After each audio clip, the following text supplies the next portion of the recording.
Kenapa antara presiden dan menterinya tidak ada sinkronisasi? Mungkin kita harus belajar kekompakan dulu. Mungkin nggak ada mata kuliahnya tentang kekompakan kali bapak-bapak ya. Lucunya adalah ketika di negara lain para pejabat berlomba-lomba untuk mendonasikan sebagian gajinya.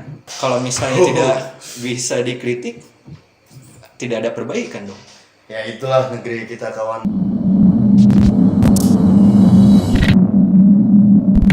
Assalamualaikum warahmatullahi wabarakatuh. Jadi masih bersama gue nih, Gasan Syahid Albak di channel Down to Earth ID. Jadi gue masih bersama dengan Fatan, kawan lama gue, doi dari Bandung yang tinggal di Sukabumi ya. Cukup jauh kawan ke Bekasi. Nah sekarang kita memulai nih Tan. Ini kan sebenarnya lu udah mengikuti politik juga ya, tertarik gitu ya? Iya, mengikuti dalam artian hanya karena peduli dengan apa yang terjadi saat ini sih. Dan ini mungkin salah satu contoh mahasiswa yang baik sih men. Karena bukan masalah nilai doang kan kalau mahasiswa Iya. kan. Jadi kali ini kita akan mengkritisi nih Tan, ini tentang COVID-19 ya. Jadi menurut lu penanggulangan bencana ya. Pandemi. Cara menanggulangi pandemik di pemerintah menurut lu udah sejauh apa? Apakah bagus atau kita pro kontra kali ya? Iya. Kita mulai dari kontra dulu kali. Dari pro dulu biar lebih menyemangati para para kampret. mungkin gini sih, biar lebih enaknya mungkin positif negatifnya aja lah. Biar apa? Biar kita tuh nggak terlalu bukan orang yang terlalu fanatik ataupun orang yang menolak pemerintahan enggak. Jadi kita netral aja di sini. Jadi sebenarnya kalau untuk penanggulangan itu menurut gue sih positifnya ya. Itu ada bagusnya di mana ketika yang dijalankan itu PSBB. Kenapa? Karena ketika PSBB itu perekonomian tetap bisa dijalankan dengan protokoler kesehatan. Tapi kali ini gue nggak setuju sih. Terus. Nah, terus kenapa demikian? Kalau misalnya kita melakukan lockdown, sementara kita pun masih punya banyak utang di luar, perekonomian kita malah bakal jauh ke belakang, malah lebih parah. Nah, menurut gue itu cuma negatifnya dari si PSBB itu adalah si corona ini jadi makin lama untuk ditangani.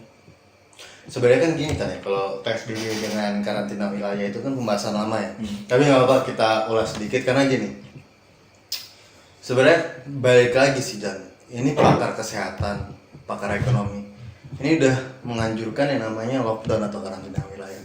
Karena mau dari segi kesehatan agar kurvanya semakin menurun dan semakin cepat pulih. Tapi kan ada yang di sini kan yang artinya adalah pemerintah ini harus mempunyai kewajiban untuk memenuhi kebutuhan dari kebutuhan pokok dan lain-lain hingga sampai ke hewan peliharaan kayak gitu kan. Nah, kalau misalnya menurut gua, kalau misalnya untuk dilakukan lockdown, kita mulai dari awal deh. Sebenarnya sebaya apa sih corona itu? Pemerintah tuh setahu apa tentang corona? Nah, menurut gua alangkah baiknya kalau misalnya kita tuh pemerintah kita mengadakan penelitian lebih dulu. Penelitian corona itu sebahaya apa? Karena kalau misalnya kita pikir nih, kalau kita langsung melakukan lockdown, kenapa kita nggak melakukan itu ketika dulu ada kasus flu burung? Karena flu burung lebih bahaya, itu 1 hari bisa meninggal. Nah, ini corona punya jangka waktu 14 hari. Iya. Dan itu 90% ke atas sembuh ya. Iya. Dan kalau misalkan gua rasa ya, dari awal itu emang pemerintah tidak cukup bijak untuk menangani. Kita lihat waktu itu ada buzzer dibayar berapa? 72 ya? Iya, segitulah. Terus ada kebijakan yang menurut gue sampai sekarang tuh masih dipertanyakan masalah penerbangan nggak ditutup, sedangkan masjid juga ditutup. Tapi kan itu kan pembahasan yang sudah cukup lama ya. Tapi ini untuk reminder kalian kalau misalkan ya persoalannya penerbangan masih dibuka, masjid ditutup, pasar masih dibuka, pokoknya banyak banget. Tapi masjid ini loh, gue sebagai umat Islam gitu ya, cukup kecewa men.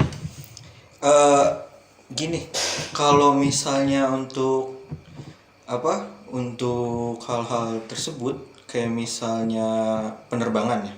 Nah, itu sebenarnya gue pun bertanya kenapa ketika di penerbangan itu dibebaskan, tapi kita waktu mau keluar kota menggunakan bis itu disuruh putar balik. Iya. Tidak usah menggunakan bis, mobil pribadi pun juga dilakukan. Nah, Itu ya. apa? Gue kurang tahu nih. Apakah emang ada hal lain di belakangnya? Cuma yang lebih baik disarankan sih itu pembatasan sosial bukan hanya dilakukan di darat, karena di udara pun itu masih resikonya besar. Apalagi yang kemarin terjadi di Soekarno Hatta kan. Iya, banyak banget. Gila, banyak banget. Satu pesawat itu positif ya. Coba lu bayangin, McD Sarina ada kayak gitu, denda berapa? 10 juta. Ada yang didenda nggak di bandara? Gini, yang lucunya lagi adalah ini sebenarnya pertanyaan gue sih. Gue bukannya bukan bermaksud pernyataan gue benar atau enggak. Tapi gue bertanya waktu ada larangan mudik itu pemerintah mengeluarkan statement bahwa pejabat publik diizinkan untuk keluar kota untuk melakukan pekerjaan. Iya. Nah, sekarang yang dilakukan untuk keluar kota itu pekerjaan apa? Karena menurut gua pemerintah pun lebih ke administrasi enggak sih? Kayak untuk ngatur-ngatur semuanya. Kalau memang untuk keluar kota untuk pemantauan itu kan bisa dilakukan secara online. Terus sekarang teknologi sudah banyak, ada Google Meet, ada bisa video call, Iya. segala macam. Istilahnya simpang pilih ya, kayak kenapa harus si pejabat? Apa istimewanya pejabat ketimbang rakyat biasa gitu. Memang pejabat punya banyak duit, kita akuin lah, kita tidak punya sebanyak itu. Tetapi istilah hak asasi ini, apalagi kalau kalian tahu mudik atau pulang kampung sama atau beda. Nah, ini bahasan yang lucu ya. Kenapa lucu bagi gue? Karena waktu gue pertama kali denger itu kan gue nonton langsung tuh di Mata Najwa. Nah, di situ Jokowi bilang kan, mudik dan pulang kampung itu berbeda. Oke lah, maksudnya gue coba menafsirkan itu. Gue coba cari buka KBBI, mudik itu apa, dan ternyata di situ tulisannya mudik itu adalah pulang kampung yang dilakukan setiap seminggu sebelum dan setelah Lebaran. Nah, yang menjadi pertanyaan adalah kenapa ketika pulang kampung diperbolehkan dan mudik dilarang, itu ketika awal puasa orangnya mau pulang kampung dilarang, kan bukan mudik. Lalu dari lucunya lagi menterinya pun itu malah mengatakan kalau misalnya itu tidak perlu dipermasalahkan karena mudik dan pulang kampung sebenarnya sama. Kenapa antara presiden dan menterinya tidak ada sinkronisasi? Mungkin kita harus belajar kekompakan dulu. Mungkin nggak ada mata kuliahnya tentang kekompakan kali bapak-bapak ya. Bukan, mungkin di belakangnya belum ngobrol, saya langsung janjian lah sebenarnya. Tapi yang gue bingung gini kalau masalah kekompakan ya. Kalau misalnya kita lihat misalkan Amerika, terus ada Korea Utara, bahkan Kim Jong Un pun ketika mereka lagi ke suatu tempat itu didampingin sama menterinya, sama ini, sama itu, sama itu. Ya misalnya di Amerika juga. Ini gue ngeliat Bapak Jokowi yang sangat baik hati nih. Dia berpergian sendiri men. Kadang-kadang doang sama menterinya gitu. Maksudnya dari penglihatan aja itu tidak nyatu gitu. Nggak boleh gitu. Positive thinkingnya aja adalah Jokowi sedang melakukan social distancing. Bener dong. Kalau misalnya menterinya ngikut, ntar nggak ada social distancing bagaimana? Oke. Oke. Jadi ini kita mau bahas lagi nih kan. Kalau misalkan sepenglihatan lu ya, kalau misalkan kebijakan apalagi sih yang tidak sesuai, yang lu nggak suka gitu? Sebenarnya gue lebih nggak ke kebijakan sih. Kebijakan itu akan bagus kalau memang dijalankan dengan benar. Nah, kayak contoh misalnya PSBB menurut gue bakalan bagus diterapkan. Kenapa? Karena perekonomian bisa jalan. Tapi bagaimana pengaplikasiannya di jalan, di rakyat itu? Sementara kan kalau misalnya PSBB kita dilarang untuk keluar tanpa kepentingan kan. Dan juga pemerintah pun sempat bilang kan kalau misalnya mereka bakal ngasih bantuan. Jadi kita nggak perlu khawatir untuk sembako. Nah, yang menjadi pertanyaan adalah sembako itu sampai sekarang memang sudah terrealisasikan. Karena gini, yang gue tahu ya, itu memang sudah ada yang dibagikan, tapi tidak merata. Dan lagi, gue kebetulan saudara gue di PU, terus bokap gue tuh di Dinas Perhubungan. Nah, mereka berdua tuh bilang, tunjangan itu beberapa udah dihapuskan dengan alasan untuk membantu menanggulangi COVID. Nah, yang menjadi pertanyaan adalah uang itu kemana? Berarti tuh gajinya dipotong? Dipotong tunjangannya, Pak. Jangan Berapa? Kalau misalnya berapanya sih, gue nggak bisa nyebutin mungkin. Tapi itu emang ada dan dari PU dan dari Dishub, setahu gue itu bukan jutaan. Udah gede. Dan makanya mungkin bisa dibilang sebenarnya kita pun bisa menerapkan PSBB dengan baik kalau pemberian sumbangan terhadap rakyat pun berjalan dengan baik. Tapi pertanyaan gue gini loh, Tan. Ini kan dapat hutang dari IMF 75 triliun ya. Terus juga banyak banget lah istilahnya donasi-donasi juga dari orang-orang influencer dan lain-lain. Kenapa harus dipotong ya? Apakah memang gaji-gaji pejabat dipotong juga? Yang gue tahu adalah yang dipotong itu di dinas. Jadi untuk para ASN yang di kementerian itu nggak ada pemotongan. Karena om gue di Kementerian Kelautan itu nggak ada potongan. Jadi emang orang-orang dinas itu banyak yang dipotong. Dan seharusnya dipotong juga direkturnya BPJS sih menurut gue, karena kan BPJS lagi naik tuh. Seenggaknya kan punya hati, dipotong lah. Karena kan lumayan tuh 300 juta tuh. Tapi lucunya gini sih Pak, 300 jutaan lagi kan. Nah. Lucunya adalah ketika di negara lain para pejabat berlomba-lomba untuk mendonasikan sebagian gajinya, justru ya kita gak bisa suzon sih, mungkin mereka belum bisa membantu dengan masih banyak kebutuhan yang diperlukan mungkin. Cuma yang lihat dari negara lain sih itu pejabatnya nyumbang. Seenggaknya masih punya kesadaran lah ya dari pribadinya. Ngelihat rakyatnya tuh kasihan. Makanya kan yang sampai dipotong gitu ya, gue baru dengar dong. Dan yang kasihannya lagi adalah bokap gue tuh dia kan di lapangan di Dishub. Mereka tuh seakan-akan jadi jadi kambing hitam. Kasihan gue ngeliatnya karena rakyatnya tuh mungkin karena tidak mendapatkan apa-apa. Mereka protes kepada para Dishub, Polri, TNI yang ada di lapangan, sampai yang kemarin protes sampai ngebongkar pembatas jalan kan. Nah, itu jadi sasaran dari rakyat sendiri, padahal sebenarnya mereka tuh menjalankan tugas yang diperintahkan. Kalau memang ingin memprotes, ya protes langsung sama pembuat kebijakan tersebut. Tapi kan pembuat kebijakan misalnya Perpol Corona kan tidak bisa dikritik. Tidak ada apa kalau misalnya tidak bisa dikritik, tidak ada perbaikan dong. Ya itulah negeri kita kawan untuk saat ini, karena sekarang banyak banget ya kritikus yang mungkin udah di penjara, mungkin ada yang lagi proses, ada yang udah karena masalah kritik. Itu juga sebenarnya menyesalkan banget.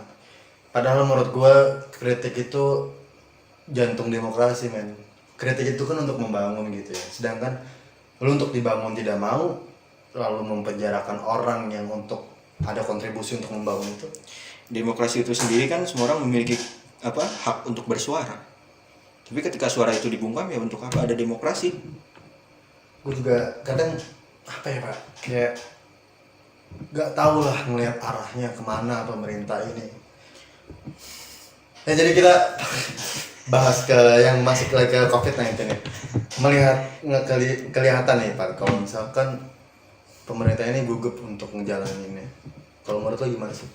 Padahal ya seharusnya pemerintah tuh nggak mesti gugup, karena kita udah pernah banyak nanganin masalah kesehatan loh, dari DBD, terus flu burung. Kita flu burung aja waktu itu bahkan Menteri Kesehatan kita aja berhasil untuk menghentikan itu tanpa adanya lockdown. Dan kalau misalnya gue lihat ya mungkin ketidak ada seriusannya kali Pak ya. Mungkin sih, karena di awal ketika ada pembicaraan soal COVID di negara lain, kayak terlalu santai sih menurut gua ya. Sampai ada mengobati corona dengan jahe, kunyit. Terus ada juga dengan nasi kucing ya. Iya, mungkin maksudnya biar nggak lapar dibagiin nasi kucing. Nah, betul kali kawan. Tapi gua masih kurang paham gitu, maksudnya gini. Ini kan sebenarnya masalah kesehatan. Bahkan apakah memang ekonomi itu di atas kesehatan? Kalau menurut gimana ngelihat pemerintahnya sekarang? Kalau dari apa yang gua lihat, menurut keterangannya mereka sih ya. Jadi ini bukan pendapat gua mengutip dari mereka aja. Jadi nggak ada yang ditinggikan. Jadi sama-sama dipentingkan. Tapi yang dipertanyakan yaitu pelaksanaannya. Tapi sebenarnya nggak boleh Pak. Seharusnya dipentingkan adalah kesehatan, baru kesejahteraan. Karena urgensinya gini sih Pak, balik lagi ke negara itu. Karena gini, kalau misalkan lo kesehatan orang mati, lo nggak bakal bisa bangkitin lagi men. Tapi kalau misalkan kesejahteraan, sedropnya mungkin itu masih bisa dibangkitkan masalah duit, walaupun memang itu butuh proses yang lebih panjang. Nah gini, sekarang kita punya data nggak? COVID itu sebahaya apa? Kalau misalnya diperhitungkan dengan flu burung lebih bahaya dong, sehari meninggal. Sekarang apakah udah ada penelitiannya? Nah makanya kan tadi gue bahas di awal, kenapa kita nggak mengadakan penelitian sendiri? Kemarin bahkan gue kagetnya adalah ketika ada berita kalau misalnya alat tes dari luar itu bikin yang negatif jadi positif. Nah itu menjadi timbul hoax bermunculan kan. Nah, makanya buzzer yang buzzer RP. Nah makanya menurut gua sebelum melakukan penanganan ada baiknya kita cari tahu dulu sih ini tuh seperti apa. Dan untuk yang masalah alat tesnya itu bisa bikin positif, itu karena kemarin yang gua dengar dari Ibu Siti Fadila itu dia menerangkan kalau karena spesimennya itu berbeda. Jadi contoh virus yang diambil kan dari luar. Sementara setiap negara itu punya imunitas yang berbeda rakyatnya.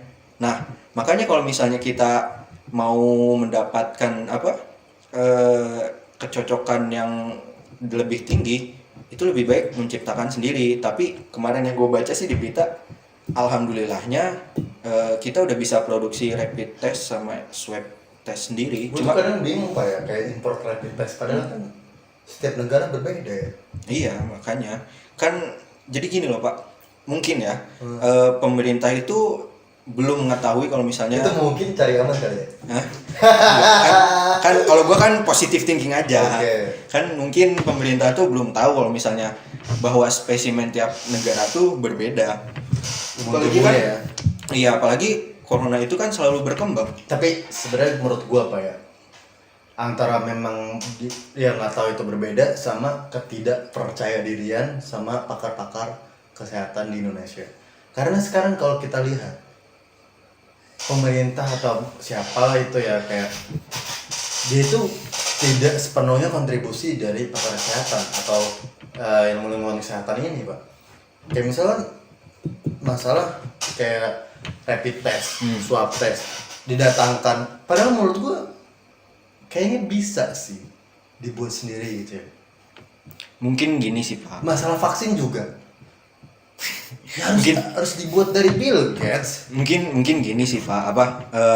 Kalau misalnya yang swab dan rapid test itu mungkin karena kita buru-buru untuk menanggulangi penyebaran virus. Mungkin gitu, karena kan nggak secepat itu untuk membuat rapid dan swab test. Kita butuh spesimen yang ada di negara kita. Nah, mungkin aja makanya kita butuh alat tes dari luar. Nah, kalau misalnya untuk vaksin mungkin terlalu jauh untuk sampai ke Bill Gates, karena daripada ntar kayak tetangga sebelah kan.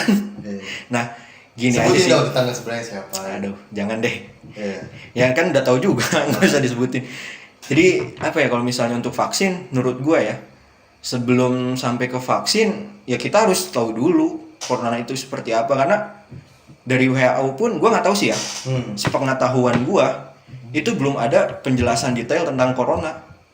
Itu maksudnya tentang kelemahannya virus itu apa, kenapa dia apa sebenarnya penyebarannya melalui sentuhan atau udara. Karena di awal pun kan bingung kan, katanya nggak perlu pakai masker karena itu droplet, tapi akhirnya disuruh menggunakan masker. Nah dari sana pun udah simpang siur. Dan menggunakan masker katanya buat yang sakit doang. Iya, makanya tiba-tiba semuanya.